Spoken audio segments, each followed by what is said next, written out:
Hey there, all my rotation 411 YouTube subscribers. I'm trying to think of a name for you all. I think, rotation 411 actually means rotation information. So when, I'm able to make memberships because I'm coming up on qualifying for that, I'm like, what could it be like? I think it might be like rotation information initiates or something like that, if I can even say it. I was like info initiates for rotation 411. Info initiates would be the tribe. So, with that being said, if you didn't see the title, today we're going to be going over narcissism and astrology. Now, I already did a narcissism video kind of going over my experiences with narcissists. And I should review it. I took it off from being public because I had referenced another video that I did on a celebrity that I decided to take down because it just wasn't somebody that I wanted to like call out, let's say.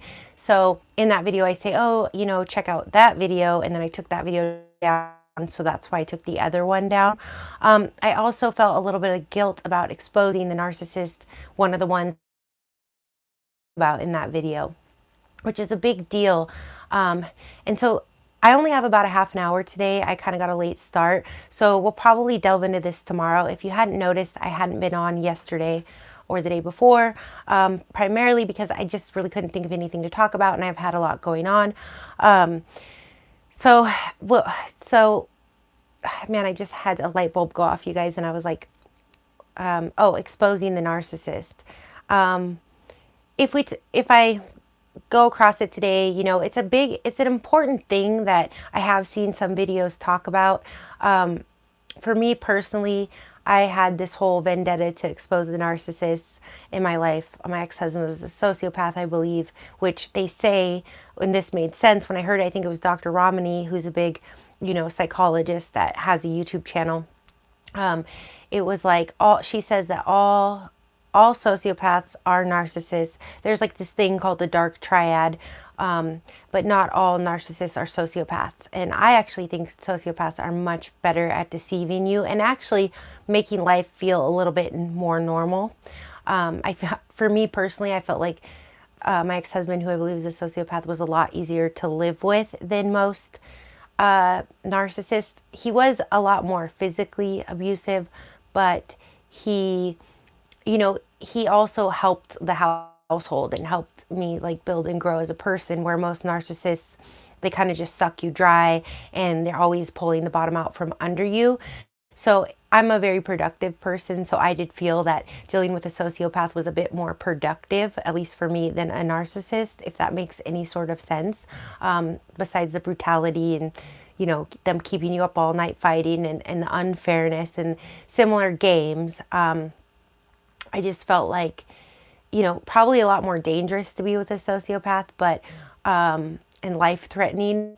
But narcissists just constantly work against you. So for me, that was kind of touching on that. And we might touch on it again. But I'm not really going to go over, my specific examples like I did in that other video. And if I ever do make it public again, I'll put it below, but I haven't decided yet. I've got to go review it. Maybe there's a way for me to like download it and edit some of that out or something. I just don't want to confuse you all referencing videos that aren't up. So with that being said, there are, a few placements in the natal astrology that can indicate a possible narcissist, but I hate to even put them out there, even though I have mentioned them before, because say one of you who's a wholehearted good person, that's one of my subscribers, has one of these placements. I don't want to alienate you or make other people alienate you because of this placement, especially with things like CoStar, where people can't see your degrees of your signs, which is very annoying to me, or where the houses start. I don't love CoStar, if you guys don't know, but they can see like your moon sign. So for example, I had a client and we delved really deep, and she had been dealing with a man who had a Leo moon, and he did a lot of similar behaviors of one of my most emotionally abusive, I'm an empath, let's say. So I attract narcissists, and this took me a long time to figure out why. But But I'm going to go over sort of my theory on narcissism and the synastry, because I don't think that anybody else really has this theory. I don't think any, obviously, psychologists aren't really astrologists. And it's just something I've kind of formulated in my brain. And it kind of, I feel like, gives some validation, because I watch a lot of narcissism videos on YouTube, and some of them are psychologists like Dr. Romani, and some of them are narcissists, and some of them are people that are talking about their experience with them. But for me, it sort of helps to validate, like, and it's whether it's a narcissist relationship or not. But, you know, a lot of times my clients come to me, or I'll see people go to these channels and say, like, well, why didn't they come back and hoover me? Or why, why were they able to just move on and now they're happy? And so a lot of times they'll answer like, well, we don't know that they're really happy, you know, which is fair. But I have a astrology theory about this. So yes, I do feel like, and you're dealing with a Leo moon, that they either could be or might feel more like a narcissist to you, because it's sort of a self-centered, superficial, you know, Leo, that sign, it, like, they're not, but, you know, they're, you know, it would be more of like a grandiose type of personality, right? Like very confident, very out there. So, I mean, I'm an Aries and I love Leos, so I'm not knocking them. But in the moon placement and the emotions, to somebody who's like a water moon, it could feel like more superficial or arrogant or flamboyant to a very emotional moon. So yes, I'm going to say that if somebody has a Leo moon, it's more likely that they could be a narcissist. But that doesn't mean, that could literally be 10% of Leo moons versus 2% of Pisces moons or something, you know, and actually Pisces moons might be more, and it's almost like a flavor. Like most Pisces moons are bleeding hearts and just unconditional love, and doormats even would be their shadow side, right? But they could also, I know several Pisces moons, because Pisces moons love my Pisces and my Venus in Pisces. And most of them are very good people, but one of them I know, you know, he plays the good guy role, and I've had a few people like, why didn't you give him a chance? And it's like, because he acts like he's a good guy, but is he really? He's kind of controlling. Now his Saturn is square my Venus, so we're going to kind of get into that. He's not a narcissist from my opinion or experience, but I did date another Pisces moon who I 99% sure is a victim narcissist, who actually did a lot of financial abuse to me, which I had never really encountered before. So, I mean, I might have encountered it in varying ways, but he really did a lot of damage to me financially. So, you know, he got me to quit a job for the sake of our relationship, and then he would frequent that establishment. So, anyways, which felt like a huge betrayal. And then he would, you know, play the victim and just reel me back in that way. So, you know, any place, anybody could be a narcissist no matter what their astrology is. Because really what they say is that most likely where narcissists come from, or how they're, you know, it's always nature versus nurture, but the nurture factor would be most narcissists come from a narcissistic parent. Now, because narcissists, children are always going to either become empaths or narcissists, is what they say. This is what, you know, psychology is pretty much saying nowadays. That narcissist parents produce either narcissists or empaths, and empaths are narcissists' favorite fuel. So an empath, this is what a lot of people don't understand, but if you watched enough YouTube, you know, channels on this, or read enough books, I suppose, empaths are very highly narcissistic. You know, I'm not going to go like too much into my own life or family, but you know,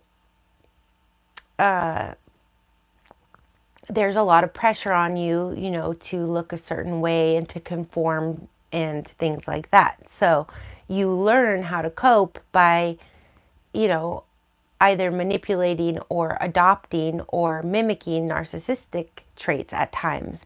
So that's why, like, a super empath's the last thing a narcissist really wants to mess with, because they might seem like they might be the best source, like the most tasty food, but it's also the most fattening food, okay? And if they have too much of it, it's very bitter because, you know, if let's say, I don't want to like label myself or sound grandiose, but like, let's say I'm a super empath. Well, for one, I have codependent traits as well. So, you know, and I'm very independent, but in a relationship, I have codependent and anxious attachment disorder because I've had attachment issues. So, and I did do a short on it. I love that idea of like when you have trust issues or attachment issues, everybody's like, you need to be single and love yourself. And I don't subscribe to that.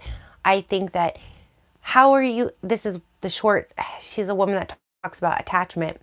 How are you going to learn how to trust and have healthy attachment if you don't have any attachments or anyone to trust? So you have to be in relationships to work through these things with a loving, caring, fair, honest partner. You know, that's the caveat. So it's more discerning who's a good partner is the challenge when you're single than loving yourself. It's not about loving yourself. It's about being more discerning and choosing your partners and taking your time to evaluate them, right? Because everyone's on their best behavior in the beginning. But I didn't mean to go off on that tangent. I really want to just get in the meat and potatoes of the astrology. So, you know, and then oftentimes like the other, I would say, signs that might be more often labeled as narcissists, whether they are or not, would be like a Virgo or a Taurus sun, because they're very stubborn and you know, Tauruses are proudly stubborn most of the time. Even like a Taurus rising can be like, I'm very stubborn and I don't change my mind easy. And Napoleon Hill says, you know, successful people are quick to make a decision and slow to change their mind. So, you know, a lot of narcissists are successful. So, but that doesn't mean that every successful person or every stubborn Taurus is a narcissist. You know what I mean? Because a lot of I've seen Tauruses that are with narcissists that get eaten alive. So I'm definitely not saying this, but I'm saying that those kind of energies can feel like it. And so it can be a little deceptive because you might just be with a stubborn Taurus, or you might be with a Taurus who's a narcissist. Okay. So I don't really feel that there's any particular sign or placement that's going to, you know, be like all of them are narcissists. Okay. Yes, maybe 10% of Leo moons are going to be narcissists versus 5% of Pisces moons. But again, 10% of Pisces moons might very well be victim narcissists, and that's how they play it. And they probably play it very similar, because you'll see these patterns when they talk about like different kinds of, you know, everyone will try to categorize like different kinds of narcissists and empaths and stuff. And so, yeah, I would say, you know, maybe you could find some of that in the astrology. Like if a Pisces moon is a narcissist, they're going to be a victim narcissist. If a Leo moon is a narcissist, they're most likely going to be a grandiose narcissist. If a Virgo is a narcissist, they're probably going to be more covert. Okay. But that doesn't mean that everybody of that sign is one. And also, it's like if you're an extroverted sign and you're dealing with a covert, that's going to be really uncomfortable for you. Where if you're an extroverted sign, like if you're a Leo dealing with a Leo moon, well, first of all, that's a sun-moon conjunction. So whether the Leo moon is a narcissist or not, you're going to be more comfortable with their grandiosity because, you know, you're going to like to go out and show off too. And not like show off, but like show up, you know, show up and show out, right? So you may be having a blast with them before you actually realize that this is a real issue. You know what I mean? So let's just start by kind of writing off those few notes of, yes, I do tend to see like in my practice that, yeah, a Leo moon or a Virgo sun might be 10% of them versus 2% of other signs. But I in no way think holistically that either of those are narcissists. Like, oh, you see that, run. No. So this is my theory. So we'll get into it. So to validate, like when they say, well, why were they able to go be in another relationship? And they say, well, you don't know that that's healthy. You know, the narcissist is flaunting that, you know, they're hoovering you just by flaunting it, yada, yada. There's a lot of theories. And, you know, obviously every scenario is nuanced and different. But here's my theory. You have pretty much two things that happen with narcissists. One, you get eaten alive by one and they leave and they go get in another relationship and live happily ever after, and you wonder forever what was wrong with you. Or Two, you'll see that they have a broken string of relationships, just like an empath that gravitates towards narcissists, or just like a codependent, or just like a borderline. Like, a lot of narcissists will have a broken string of relationships and they make everyone miserable. Or they'll have a long relationship, make that person miserable, and then go to the next relationship. And so it'll seem good. And then, so it's a little harder to differentiate, because sometimes most narcissists hate being alone because they're very insecure and they need someone to validate them. Usually they have more than one person at a time on a rotation. So it can appear that that they're having good relationships. Again, we can't differentiate, but I'm saying, for me in the astrology, I don't think that everybody that we are calling narcissists are necessarily narcissists. Okay, very prevalent like that. I don't get too much into religion on my channel because I want to be inclusive, and I'm very much not traditional in that anyway. I think a lot of it's symbolism. I think that religion kind of, I definitely believe in God. I'll just put that out there. But I think, in the divine. But I think that, yeah, obviously religion is a bit to control. On that note, my light is dimming, so I'm going to have to run off here in a second and grab the other one. But this is the not as good one, but it was charged. So anyways, my theory is that whether you're dealing with a narcissist or not, if they go and get in another relationship and it's successful, it has to do with the synastry. Because if you're in a Pluto square Saturn or Mars square Saturn relationship, like my friend just got out, I was talking about this last week, he just got out of 2 Mars square Saturn relationships that he had children in. And she's calling him a narcissist. And I'm sitting there going over all the details with him, and it makes her look like one. And sometimes it's hard to tell who's the real narcissist. So to me, if you're in a Mars square Saturn or Pluto square Saturn relationship, neither of you may be narcissists. You may very much feel like one to the other, though, because it's unfair when you're dealing with Saturn and karma, and it becomes like a war between Pluto and Saturn, and Mars and Saturn, and nobody wins. And that's a narcissistic relationship. Nobody wins. It's never win-win. It's lose-lose. So to me, I'm not invalidating that. There are a ton of narcissists out there, and a lot of you have dealt with them. But if you see them leave and now go get in this healthy, happy union, if you were to run the charts, it very well could be that you two had a malefic deal breaker and those two don't. And even if that person is a narcissist, like if you watch forgot his name now, but I did Ghislaine Maxwell and Jeffrey Epstein video, and I said, they have a moon trine in Aries and Leo, I believe. It could be Aries and Sagittarius, and I said, we all want like a healthy, committed, monogamous relationship, but there are, I was watching something, and this guy was he was talking about Jada and Will. So I was going to say, even, Virgo moons can be narcissists, because a lot of people think Jada is. And he was talking about that they went to this one therapist, and the school of thought for this therapist is that, it's kind of like that meme joke where it's like, oh, a woman needs a man to, maintain the house, provide for her, and, give her back massages, and, it'll be great if she has all 3. You know what I mean? So this therapist subscribes to, like, maybe your partner isn't the best intellectual partner for you. So you can go, and yak with your girlfriend to get your intellectual needs met, instead of putting that on your male partner who may not be able to keep up with you intellectually. And that's really just, I've heard that in many different ways. Therapists or not, it's not a bad thing. You don't want to put your partner cannot pay attention to you all the time. And I remind people of that too. Like, if they're getting along great, and then all of a sudden, and then there's also men are from Mars, women are from Venus, where men go in their caves. Literally, when they release, they lose testosterone and they have to replenish. And if they're around their female partner all the time, it's hard for them to replenish. So there's a lot of different science and schools of thought that go into, you can't focus on each other. Even the law of attraction is like, Esther Hicks, it's like, how long did your partner really pay attention to you? You know, like you just can't give someone your undivided attention every waking hour of the day. So with that being said, he was saying like there's this psychologist actually, and he was talking about Will and Jada. He said it's actually statistically just as successful to be in, and I don't personally like it because I don't think it's very hygienic.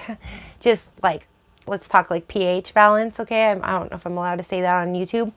For me personally, it's not hygienic to share a partner. Not even talking about, you know, transmitted things or whatever. So for me, that wouldn't work. But the thing is that he was saying that statistically, open marriages, as long as both partners are okay with it and open with it, are just as successful as monogamous marriages.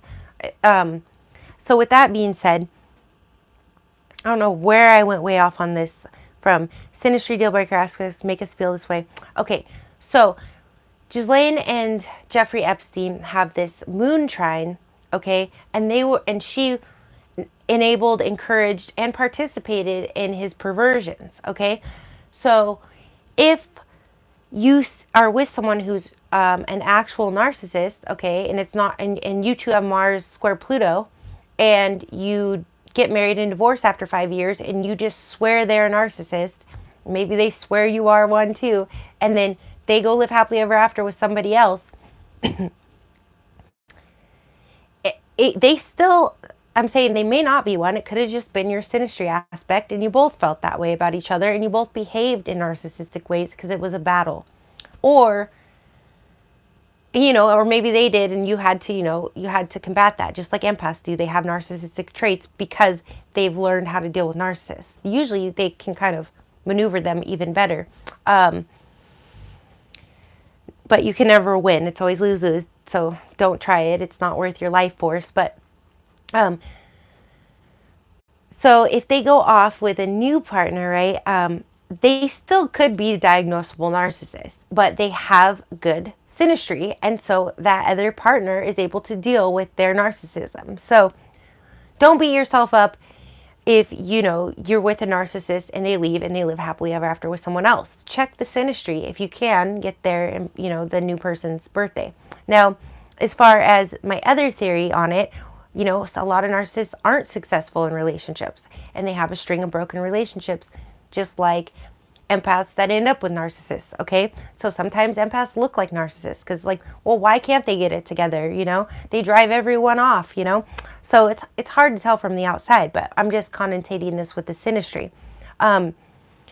If they are the type of narcissist that has, you know, back-to-back 5-year relationships, 10-year relationships, or maybe they just go from one person to the next, or they've got this whole rotation and they just can't seem to settle down. It's not so much natal, but repeated deal breakers. So just the same way that empaths are narcissists' favorite fuel and narcissists seek out empaths, and empaths, there is like this whole telepathic psychic link, and I was just watching a new YouTube channel about that, and we don't talk about that enough either. So maybe tomorrow, if I get through this, all my notes today, or the part 2, we'll talk about that a little more as well, because I like to talk about synchronicities and things like that. But it could be like my friend we were talking about last week. He went from one Mars square Saturn relationship to another. The women's birthdays are 20 days apart. They're different signs. So, and I have to look if it's his Mars attracted to their Saturn, right? Because Saturn's slow moving, so their Saturn would be really in the same position, maybe a degree difference, or if it's actually their Saturn to his Mars, because his Mars happens to be squaring their generational Saturn. I keep meaning to look at that, but he went from one to the next.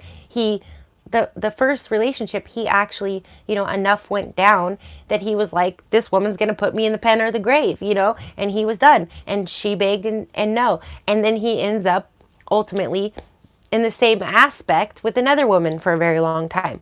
So if somebody has a broken string of relationships and they're a narcissist and they're not a narcissist, they may appear like one because they're going for those same malefic deal breakers, because there's either something in their natal birth chart or something in their chart with their parents that they're trying to work out in their psyche. And they're doing this through relationships, which kind of saying about you can't work through trust issues and codependency and attachment styles as a single person, even though everyone's like, you need to love yourself, which is probably to single people or victims of narcissistic abuse, is you need to love yourself more. I really wish we could just throw that out the window. I mean, I don't resent anyone that said it to me before, but now that I'm like evolving and kind of all of this is clicking, we really need to stop saying that to people. And I work with my clients and I'm like, you know, I'll say it to them as, this is cliche and I'm going to say it and then I'm going to take you somewhere else with it. It's a precursor, you know what I mean? So with that being said, one of you commented, and I'm going to go grab my light before we segue, but we're going to kind of dig a little deeper into how the natal aspects might be playing out through this and touch on grand crosses, because one of you commented that you have Pluto square Saturn in your birth chart. I should have wrote down your username since you did comment, and that you have a bunch of oppositions to it. Well, a square, right? I said, oh, you probably have a grand cross to some varying degree, because a square is basically, if we think of the axis, like we'll just use the axis, like the ascendant, the descendant, the IC, and the midheaven. That's the main cross axis in the wheel of a birth chart. So in a blueprint, in a natural chart, it starts with Aries and Libra, and we have Cancer and Capricorn, and these are all the cardinal signs. And this is happening with the fixed signs and also with the mutable signs, because there's 3 modalities. Now, if I lost you on modalities, I want to kind of go over that really deep one of these days too. It's a little bit kind of like, I should mute for that, but it's kind of like beginner to intermediate level astrology. But let's just go with the cardinal signs. An opposition would be Aries to Libra and Cancer to Capricorn, and a square would be Cancer or Capricorn to Aries or Capricorn to Libra. So you see Aries, Libra, squaring them is Capricorn and Cancer, okay? With that being said, I'm not muting my little coughs because I want to knock this out today, but if you have Pluto square Saturn, let's just say in Aries and Cancer, and then you have a bunch of oppositions to these planets, then those oppositions are going to be in Libra and Capricorn. That's a grand cross, okay? So I just kind of want to put that out there and explain it. Now I'm going to go grab my other light really quick. I'm so sorry, you guys. I should have brought it in here, but I left it on the charger. And then we'll go over my last few notes. At the very end, I'm going to kind of finish what I'm saying about the signage here. And then we're going to go over just sort of, it's so interesting because I was going over this video last night in my head. Like I told you guys, the last day or two, I wasn't feeling too inspired and I was a little tired. One sec, let me clear my throat.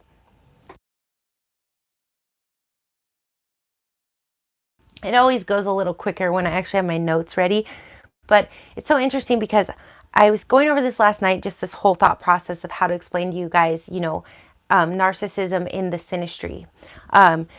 My theories on why some people move on happily ever after and some people, you know, don't. And how this is kind of playing into whether we're really dealing with narcissists or we're dealing with deal breakers in the synastry, you know, or why a narcissist can be, you know, unbearable for you, but then still be a narcissist and still live happily ever after. And we obviously touched on that. So if you didn't hear it, you can go back. But so I kind of added earlier this morning when I was getting ready, I added some early signs of narcissism, you know, if you're dating, like some red flags, because I always think of these and I try to write them down to give you guys sort of a clue as I'm ruminating. No, I'm not ruminating, but as things click, because, you know, hindsight is 20/20, as they say. So I'll be like, I had dated someone who may or may not be a narcissist. His ex-wife was saying he was. And I've gone over that a little, like, I don't know who is what. But when he cheated on me for the first time, or cheated, but he didn't want a relationship. So when he put his foot down and went out and made it so I wouldn't be with him anymore,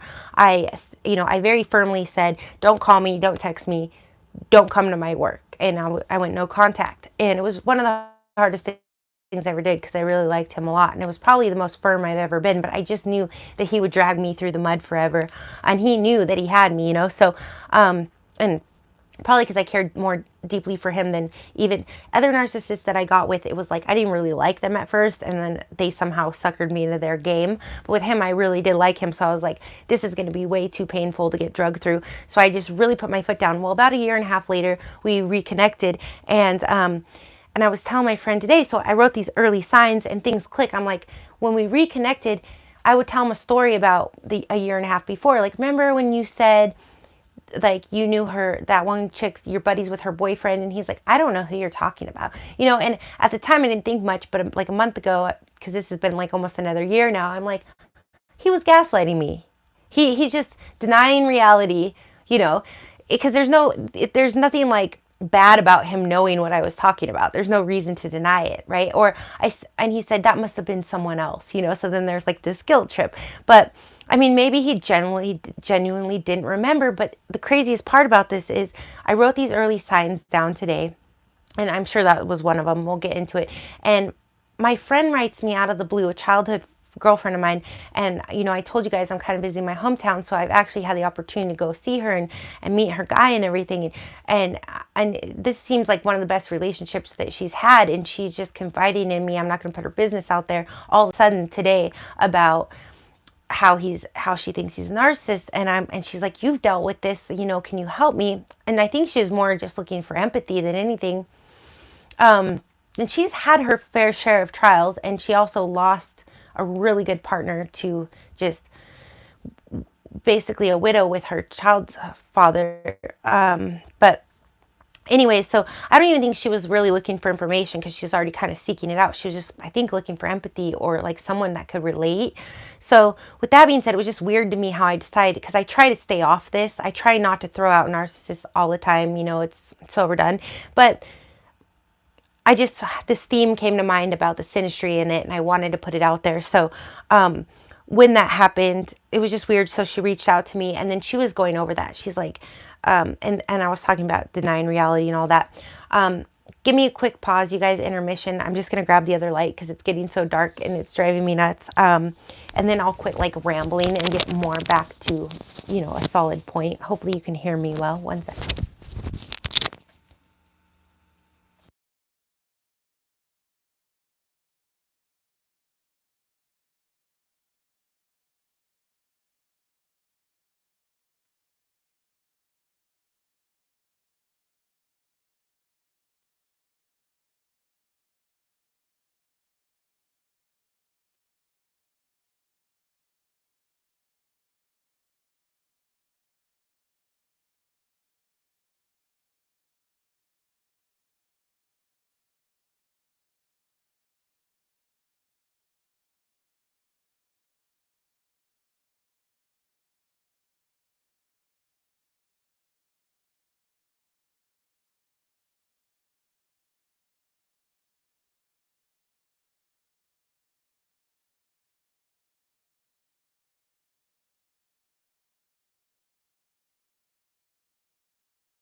I have to like clip this behind the phone, and that's why it's a little, okay, so let's get back to my notes, and then we'll kind of elaborate.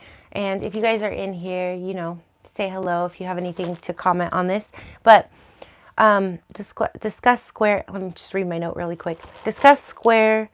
I'm about to hop in the shower, so my hair is like crazy because I have a hot date tonight. All right. Discuss square angle versus signage cafe. Okay, so kind of just when I was touching on the Grand Cross a moment ago, today I had a client come to me who's come to me before, and her and her boyfriend have a great relationship, but they were just dealing with like a localized issue, you know, sort of not chronic. What do they call it? Like acute. There was just something going on in the world, and so I touched on it with her to get them through that little bump in the road, because he was being a tad insensitive, she felt. So, but she didn't have their birthdays. So she came back to me today and she had the birthdays, and I was going, oh man, they had such good synastry. You know, they may have a moon conjunction. We haven't been able to confirm yet. or they have a semi-sextile because of the degrees, and they have a sun conjunction at a 1-degree orb, and they have Venus trine Neptune, which is like one of the best, most loving aspects. So she's like, you know, does he still love me? I'm like, he's always going to love you. You know, Venus trine Neptune, he's always going to love her. And they just had great synastry. And usually when you're seeing these kind of alignments, you're not going to see something really malefic. So then I see they have Mars square Mars. So I'm like, this is frustrating. Like, you know, and Mars square Mars can, and kind of like Venus square Mars, I'm finding, you know, it can make it 15, 20 years, but it is not a fun one to live with. It's one that I feel that what we do is we think, it's kind of what I was talking about with Mars square Saturn, or even the opposition, is we think relationships are supposed to have that sort of friction because maybe we had it with a parental figure. So we're like, okay, this person's great, but I'm going to live with this even though it's frustrating because no relationship is perfect. Well, let me tell you, I've seen synastry. You don't need to live with that kind of frustration. It will wear on you. Anyway, I mean, like Pluto square Mercury, that can be a little bit irritating, but that one you can live with. All right, Venus square Mercury, I love because it keeps you talking, even if you're going in circles. Now, that can feel a bit narcissistic because it can feel like you never get anywhere. But if the other aspects are positive and reinforce it, it's worth sticking out. But Mars square Mars, not so much. So basically today I'm like, because normally when there's synastry is really good with things like Venus trine Neptune, this says soulmates. So how can you throw in a deal breaker like that? Well, I actually looked at the signage, and his, it was like, I guess I'll just say the actual signs so I don't muddy myself up here. His Mars is 29 degrees Sagittarius, and hers is 1 degree Leo. So, or no. His is 29 degrees Leo, and hers is 1. Now you guys, I'm messing up. His is 29 degrees Leo, and hers is 1 degree Sagittarius. So it was calculating it in Cafe Astrology as, I lost you all when I just got confused there, but it was calculating it as his Mars, and I might have said moon just now, but his Mars, it was calculating it as if his Mars was in Virgo, basically squaring her high degree, at an early degree Virgo, squaring her high degree Sagittarius, right? Because Sagittarius and Virgo are mutable, and they're negative and positive polarities, so they're a square. But in reality, both of their Mars are in fire signs. And Mars is the ruler of Aries, okay? So Mars loves being in fire signs, right? He loves Jupiter, and Jupiter is the ruler of Sagittarius. And the sun, the ruler of Leo, is exalted in Aries. So Mars loves being in fire signs. Both of their Mars are in fire signs.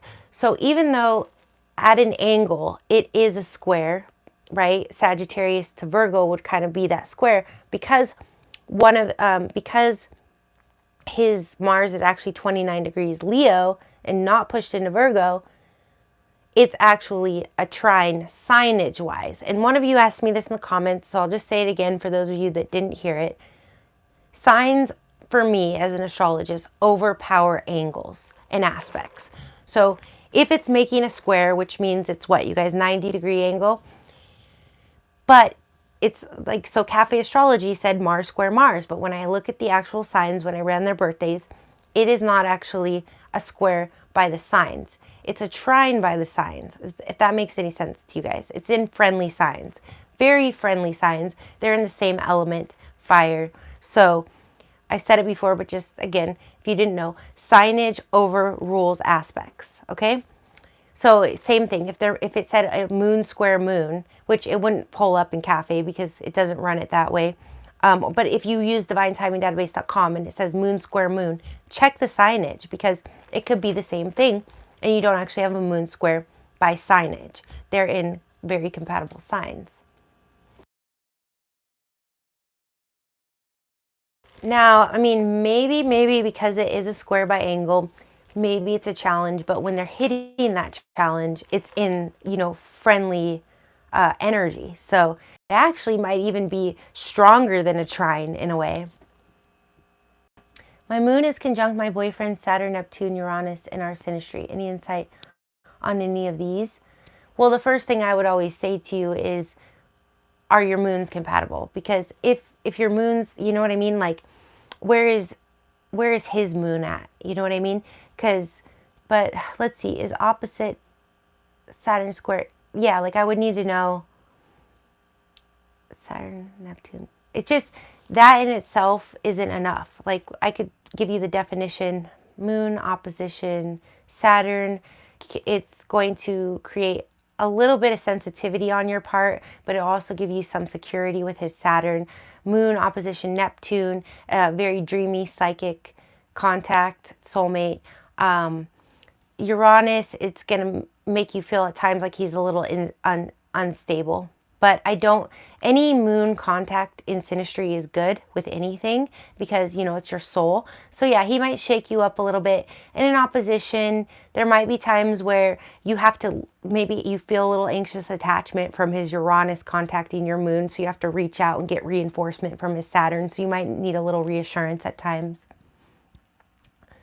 Okay, so I mean, Cancer, and do you know the degrees of the moons? Because those are neighboring signs. So either you have an out of sign moon conjunction, which is really frustrating to get. I don't know how like committed and serious and how long you've been together, or you have, or you might have a semi-sextile. Like if your moon is 15 degrees Cancer and his moon is 15 degrees Gemini, that's a semi-sextile, and you might be together forever like David and Victoria Beckham have, right?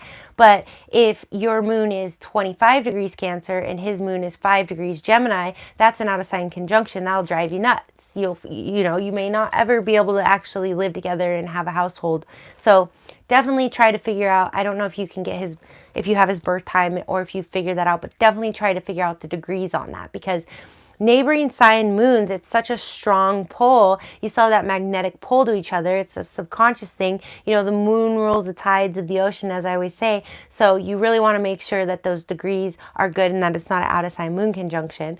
Because, you know, if let's say they're in harmony and it's a semi-sextile, then moon opposite Uranus isn't going to be so detrimental. But if it's an out of sign moon conjunction, then his Uranus is going to rock your world. You're going to always feel, especially his moon is in Gemini, you're always going to feel like you're on a boat, and he's going to be very unpredictable to you. And as a Cancer moon, you know, you're very centered in your emotions for the most part, because Cancer is the moon is the ruler of Cancer. So he can make you feel very discombobulated, you know, and you're going to have to seek him out for reassurance. And you said that's true, and I kind of said that. So back to the notes real quick, and then I got to wrap this up, and we could do part 2 tomorrow on narcissism. You know, you guys in the playback or whatever, write your notes. And I know I threw a few things out there, like exposing the narcissist and stuff. Maybe we can touch on tomorrow. But yeah, so basically, if you want to see, I just got to throw it out there.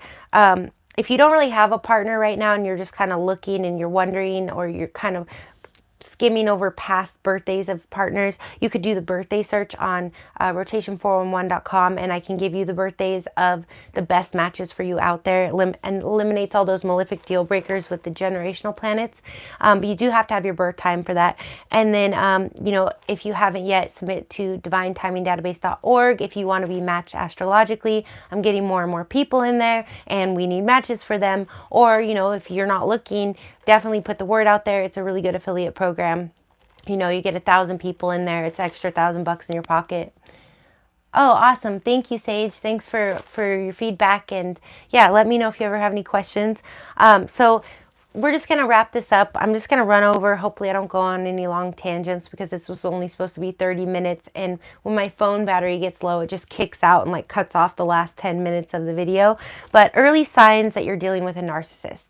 And I'll probably just do elaborating on this tomorrow. One is they will tell you, I don't like celebrating holidays. They'll be like, I don't really celebrate holidays. Or they may not tell you that flat out, but they will ruin the holiday. They'll make a plan with you and then they'll bail on the day. And they may run off with someone else that day, or they may just ignore you all day and let you blow up their phone because you had plans and now you're trying to figure out if they're dead or alive. Now, you know, it depends what stage you're on, you know, especially if you're in the devaluing stage, right? Because every toxic relationship, whether narcissistic or not, has that, you know, love bomb, devalue, discard. So depends kind of if they're still love bombing you, they might be like, oh, I'm sorry, something came up, I can't come. But if you're in devalue, they won't even give you an explanation. But they might just flat out tell you that they don't celebrate holidays. So that is an early warning sign. Now this could be subtle. You may have a great first three holidays. They may give you the Valentine's Day you've ever had. And then your birthday comes up in March and all of a sudden they're MIA. And then a week later, they give you no explanation for where they were after you were crying all day on your birthday. So, and then you think, well, they were so good on Valentine's Day, so I don't know what happened. Maybe they got cold feet. So be very aware if somebody's messing with you on holidays in any sort of way. That could be a sign that they're a narcissist, okay? Because normal, loving people that like you and want to be with you, that are not allergic to intimacy, are going to want to make the most of the holidays unless they're actually mad at you for a valid reason. And most normal, healthy people are either going to be gone and be like, I'm done with you, or they're going to articulate to you why they're upset with you and why they're not going to be buying you a birthday present, okay?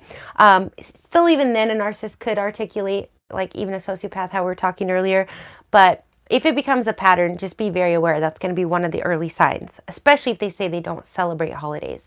And they might even, if they're victim narcissists, give you a pity play, like, my dog died on this one holiday and my mom died on that one. Well, I'm sorry, for me as an empath, I would be like, we have to make this extra special now that we're together because I've had all these crappy holidays, so be very mindful of holidays with narcissists.